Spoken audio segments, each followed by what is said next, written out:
Hello guys, welcome to KIIT। Excel 2019 course का ये हमारा पहला वीडियो है और आज की वीडियो में हम स्टार्ट करने वाले हैं मॉड्यूल 1 जिसका नाम है इंट्रोडक्शन। आइए स्टार्ट करते हैं। Introduction. Microsoft Excel is a spreadsheet program available in the Microsoft office package. Microsoft Excel एक स्प्रेडशीट प्रोग्राम है जो माइक्रोसॉफ्ट ऑफिस के पैकेज में अवेलेबल है। Excel is most commonly used in business analysis, human resource management, operations management and performance reporting. Excel का जो most common use होता है वो बिजनेस को एनालाइज करने के लिए लोग इसका इस्तेमाल करते हैं, ह्यूमन रिसोर्स मैनेजमेंट के जैसे कार्यों को करने के लिए करते हैं, कुछ ऑपरेशन मैनेजमेंट का कार्य करने के लिए भी एक्सेल का यूज करते हैं और कुछ लोग अपने बिजनेस की परफॉर्मेंस अदरवाइज किसी अन्य टाइप की परफॉर्मेंस की रिपोर्टिंग करने के लिए भी एक्सेल का यूज करते हैं। Excel uses a large collection of cells formatted to organize and manipulate data and solve mathematical functions.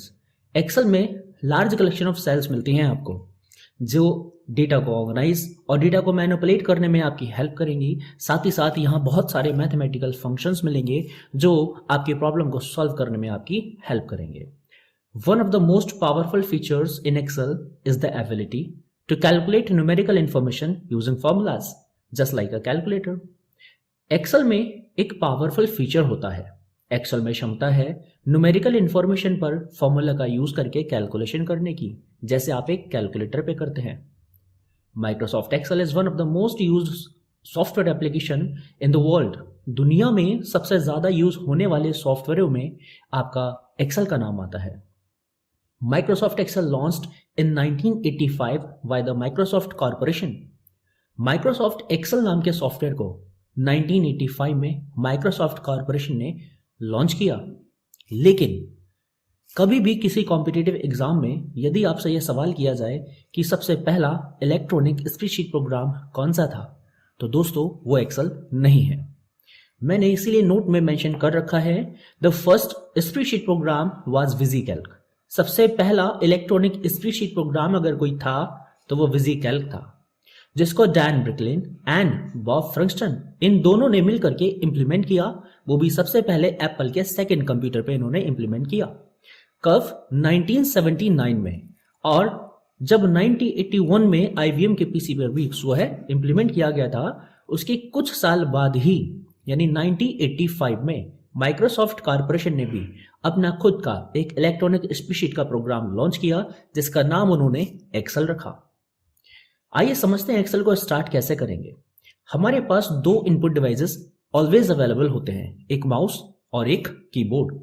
तो मैंने दोनों ही तरीके से यहां मेंशन किया हुआ है कि यदि आप माउस से ओपन करना चाहते हैं तो क्लिक करिए स्टार्ट पर और डायरेक्टली आपको एक्सेल वहां मिल जाएगा। चलिए मैं आपको दिखाता हूं। आपको सबसे पहले क्या करना है, स्टार्ट पर क्लिक करना है और स्टार्ट पर क्लिक करने के बाद आपको ई अल्फाबेट वाली सीरीज में जाना है। तो आप डायरेक्टली यहां से फिल्टर कर सकते हैं, किसी भी लेटर पर क्लिक करके डायरेक्ट ई वाले लेटर पर जा सकते हैं, या फिर आप स्क्रॉल करते हुए सीधे नीचे आ जाएं और आपको यहां एक्सेल नाम से सॉफ्टवेयर मिल जाएगा। दूसरा जो तरीका यहां पर है वो तरीका है कीबोर्ड से। यदि आप कीबोर्ड से एक्सेल को लॉन्च करना चाहते हैं तो विंडो प्लस आर बटन को प्रेस करते हुए आप रन कमांड ओपन करेंगे और वहां एक्सेल टाइप करके एंटर बटन को प्रेस कर देंगे। आइए देखते हैं जरा रन कमांड से कैसे हम इसको एक्सेस करेंगे। आपको कीबोर्ड से विंडो प्लस आर बटन को हिट करना है, आपकी स्क्रीन पर रन कमांड ओपन होकर आ जाएगी और आपको यहां सिंपली टाइप कर देना है एक्सेल।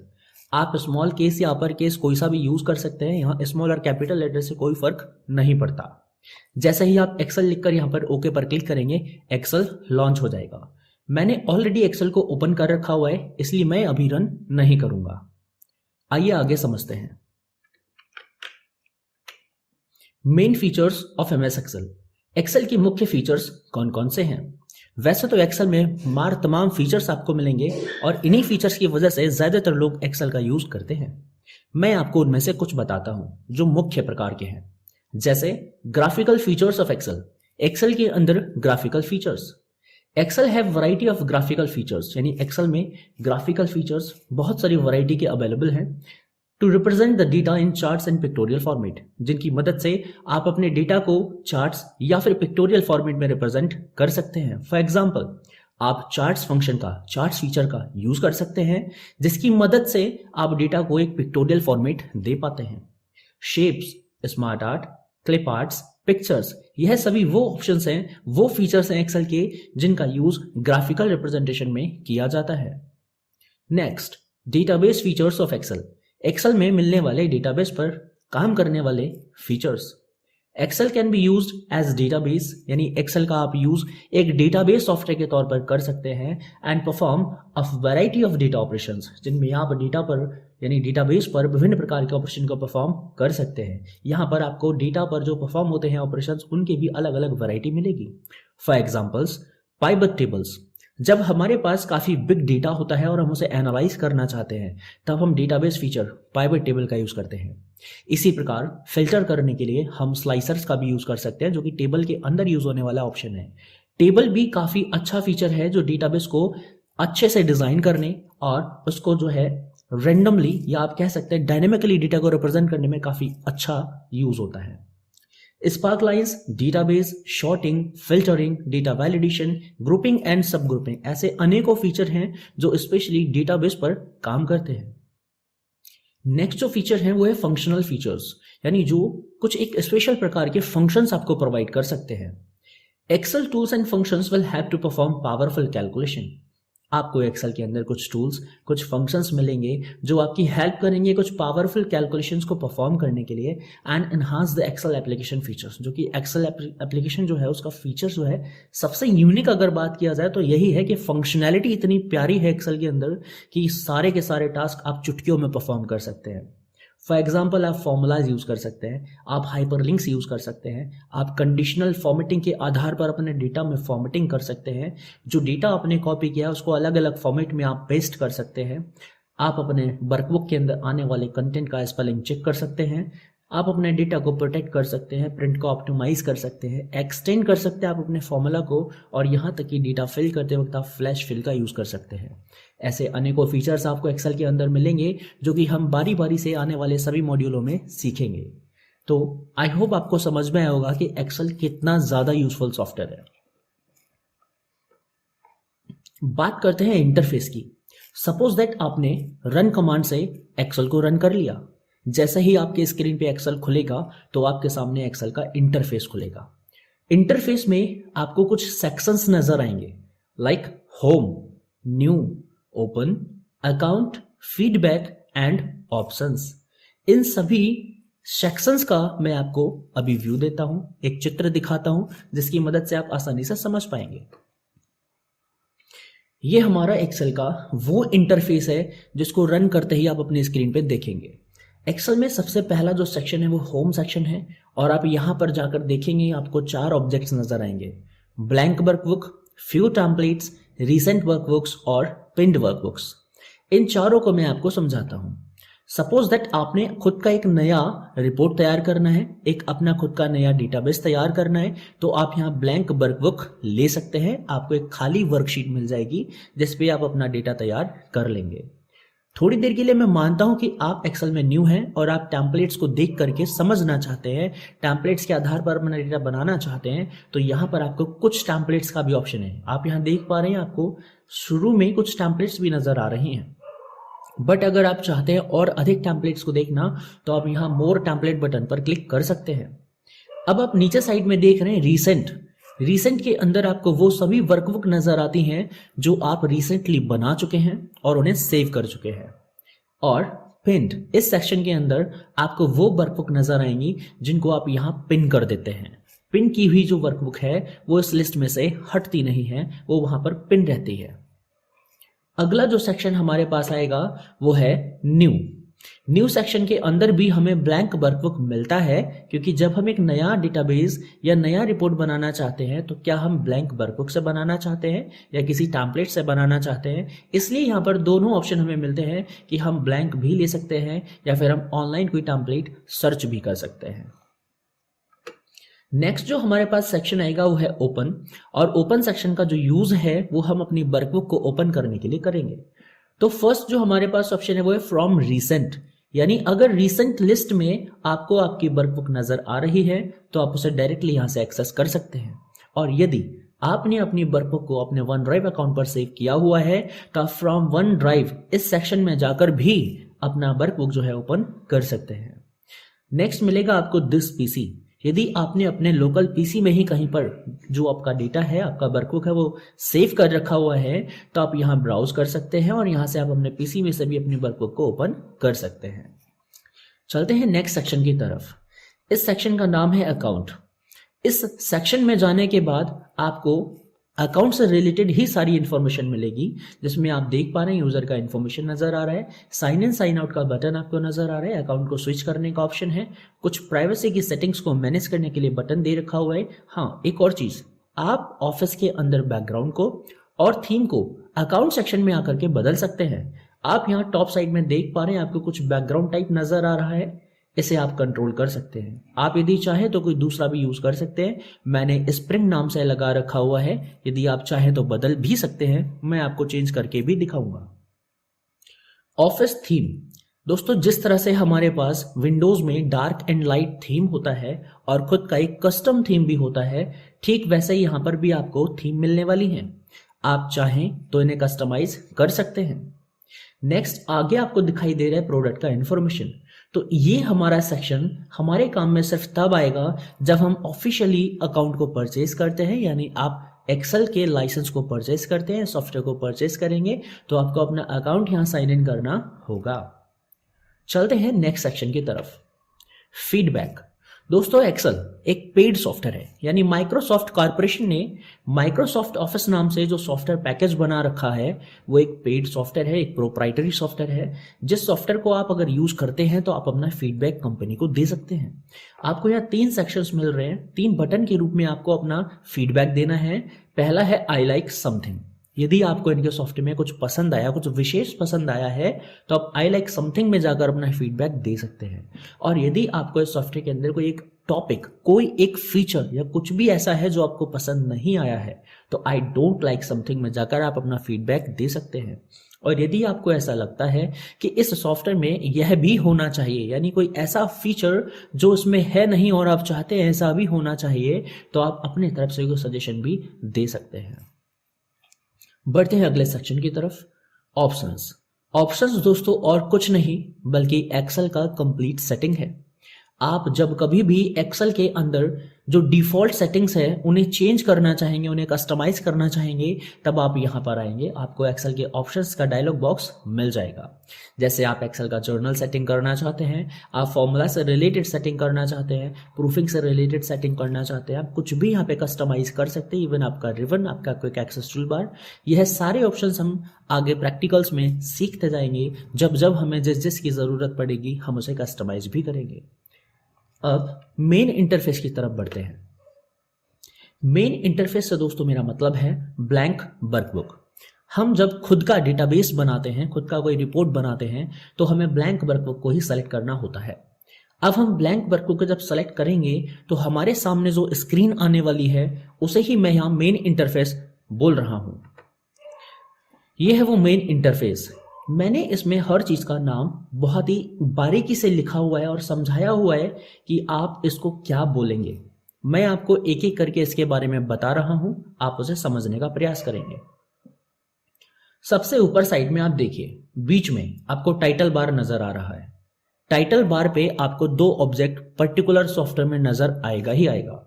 एक उस एप्लीकेशन का नाम जो कि यहां पर आप एक्सेल करके देख रहे हैं, और दूसरा उस सॉफ्टवेयर के द्वारा बनने वाली फाइल का डिफॉल्ट नेम। जैसे यहां इस केस में बुक वन एक्सेल की फाइल का डिफॉल्ट नेम है। CCC और O लेवल जैसे एग्जाम्स के अंदर यह प्रश्न पूछा भी जाता है, तो आप लोग ध्यान रखिएगा कि डिफॉल्ट जो नेम है वो बुक 1 है। नेक्स्ट, आप टाइटल बार पर ही लेफ्ट साइड में आइए और टाइटल बार पर ही राइट साइड में जाइए तो आपको 2 ऑप्शंस और नजर आएंगे। लेफ्ट साइड में आपको मिल रहा है quick access tool bar. Quick access tool bar में हम वो कमांड्स ऐड कर लेते हैं जिन्हें हम क्विकली एक्सेस करना चाहते हैं।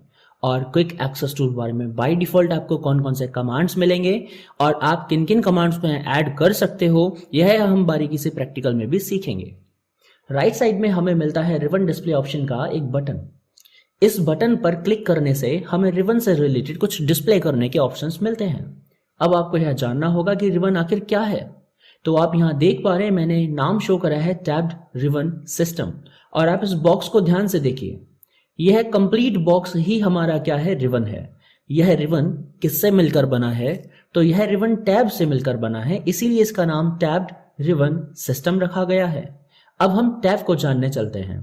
टैब आप देख पा रहे हैं टाइटल बार के नीचे जो हमें लाइन नजर आ रही है, इसी को हम टैब बोल रहे हैं। जैसे आप देखिए यहाँ होम टैब आपको नजर आ रहा है, insert tab, page layout, formulas, data, review, view, help and tell me, इन सभी को हम टैब बोलते हैं। इन टैब से मिलकर ही इस टैब्ड रिबन सिस्टम का निर्माण हुआ है।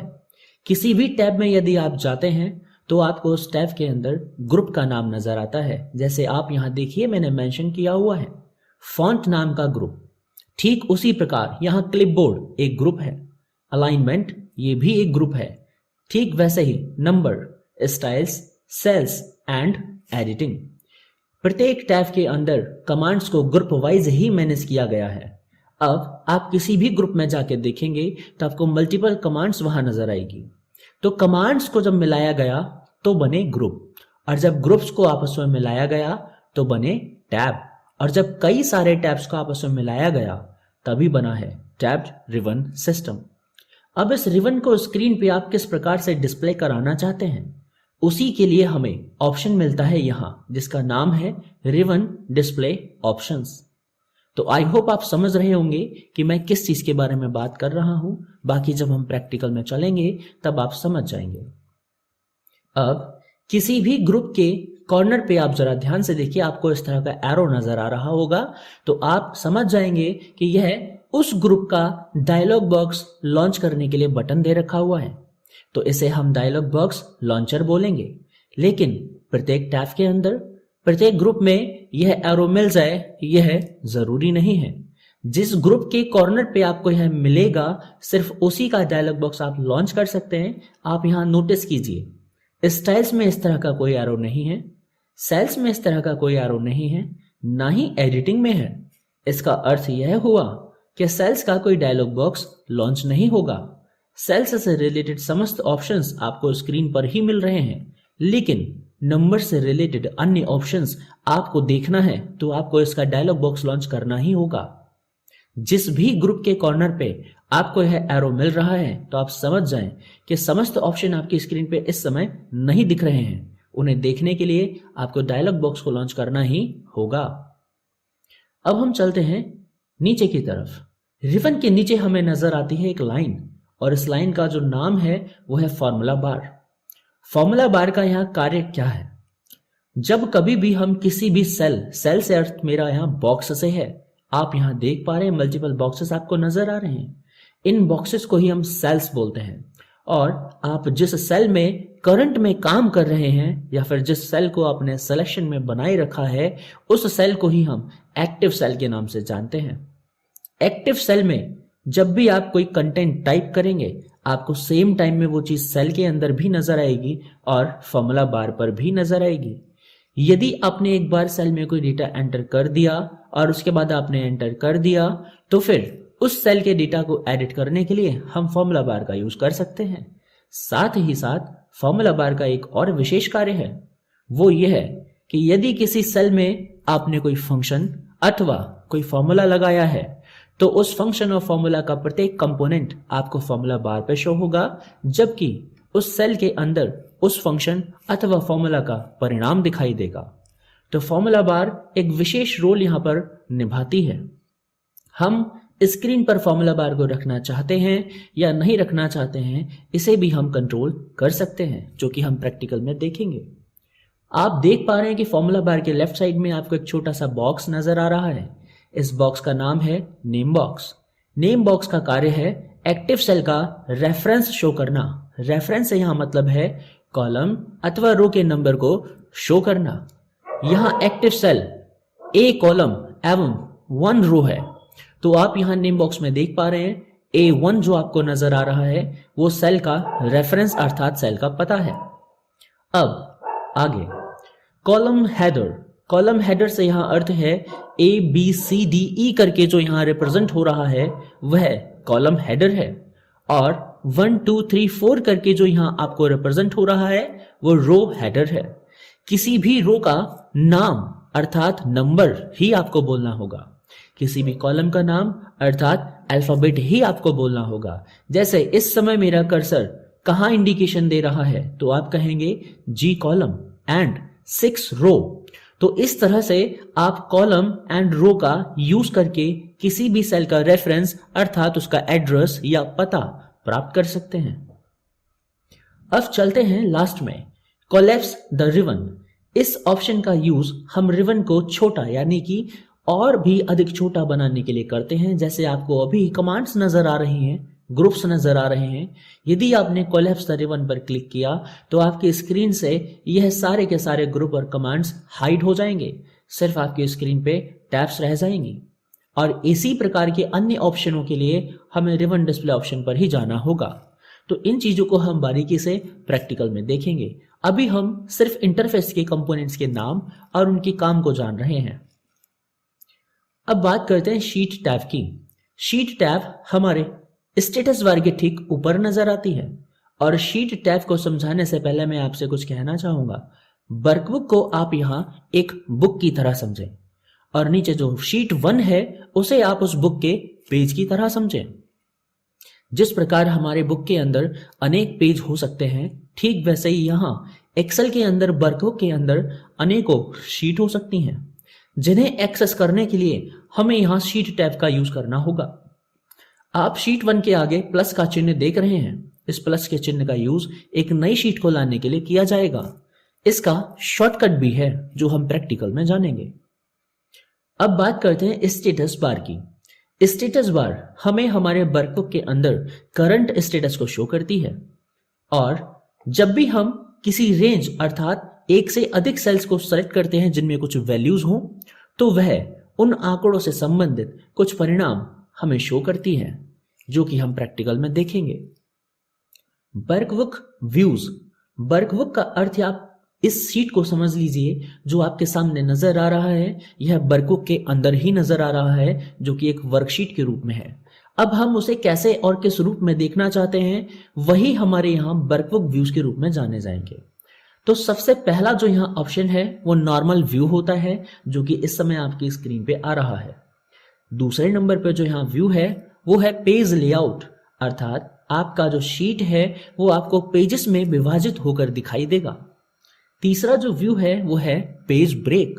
पेज ब्रेक का अर्थ यहाँ पर इस बात से है कि आपने कितने पेजेस पर वर्क किया है। आपके सामने सिर्फ उतने ही पेजेस शो होंगे, बाकी शीट हाइड हो जाती है। Next, zoom slider. Zoom slider के जरिए आप एक्सेल में जूम इन और जूम आउट कर सकते हैं। यहाँ कॉर्नर में आपको जूम फैक्टर इस समय 200% नजर आ रहा है, आप इसे परिवर्तित कर सकते हैं।